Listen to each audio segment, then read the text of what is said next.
Hey guys, welcome back to Control Room. So in this video, I'm going to show you how to skew a video in Davinci Resolve. So let's do that. Right here on the timeline, I have this footage which I downloaded from a website called Pexels. Right, I'll leave a link in the description if you want to use it as well.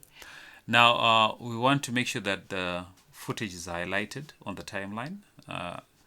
It's highlighted. Then we come under Inspector. If you can't see Inspector, just click there, make sure that it's highlighted, and we want to come here where it says pitch and yaw. Right now, yaw basically is tilting to the left or to the right. Right, so if I can tilt this side or this side, right, that's basically what yaw is. And so let me just do it maybe like this.